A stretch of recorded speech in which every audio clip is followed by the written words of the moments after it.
Assalamualaikum warahmatullahi wabarakatuh. Perkenalkan, nama saya Aminatul Zahra sebagai moderator.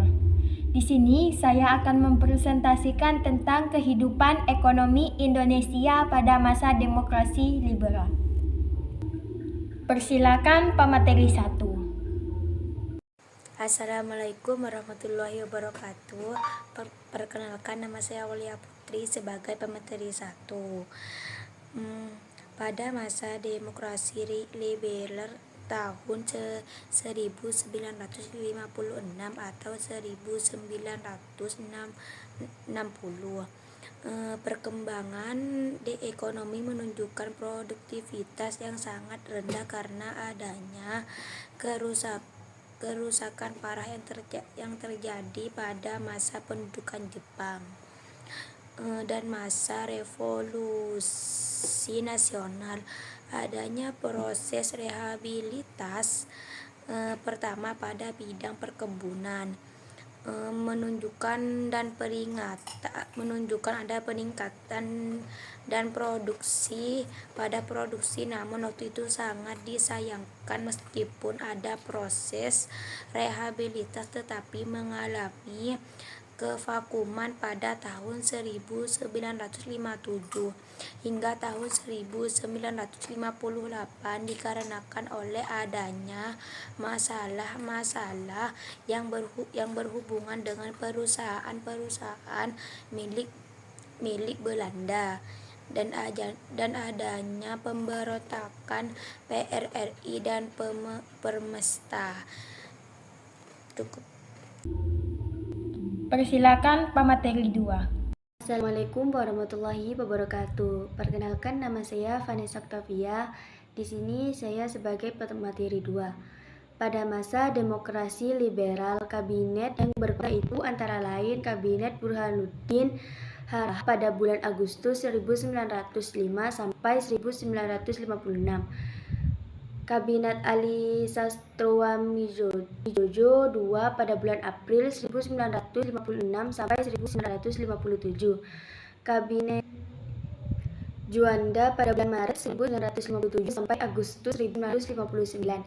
Sehingga pada tanggal 17 Agustus 1960 diumumkan permutusan hubungan diplomatik dengan Belanda. Dalam konteks perkembangan moneter dalam negeri dilihat yaitu menjolaknya jumlah uang yang beredar dari masa ke masa. Perekonomian Indonesia memasuki milenium ketiga volume pertama.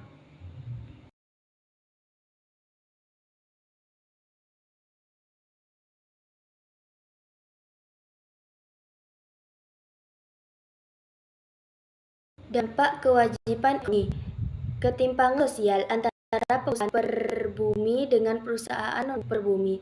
Program Gerakan Banteng mengalami kegagalan karena perusahaan lokal tidak mampu bersaing. Program Sistem Ekonomi Alibaba mengalami kegagalan dan tidak sesuai harapan.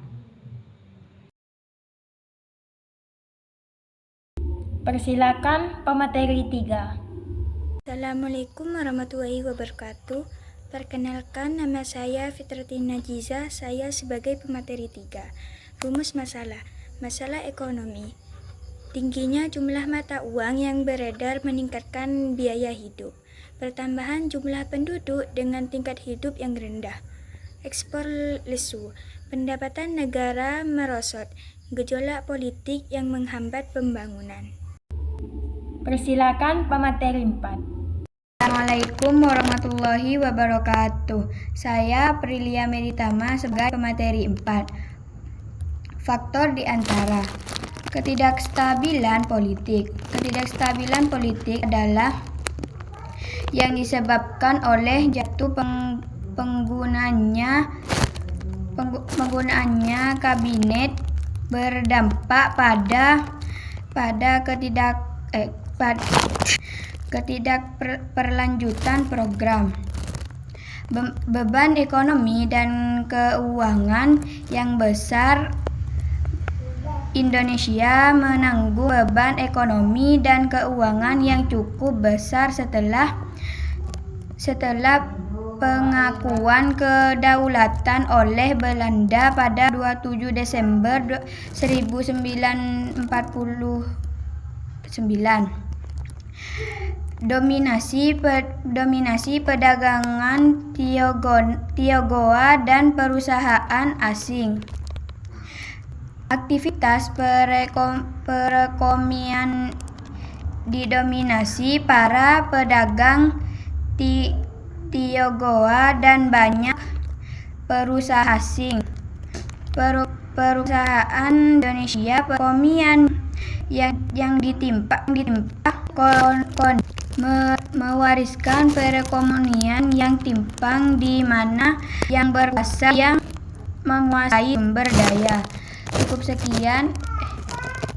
Assalamualaikum warahmatullahi wabarakatuh.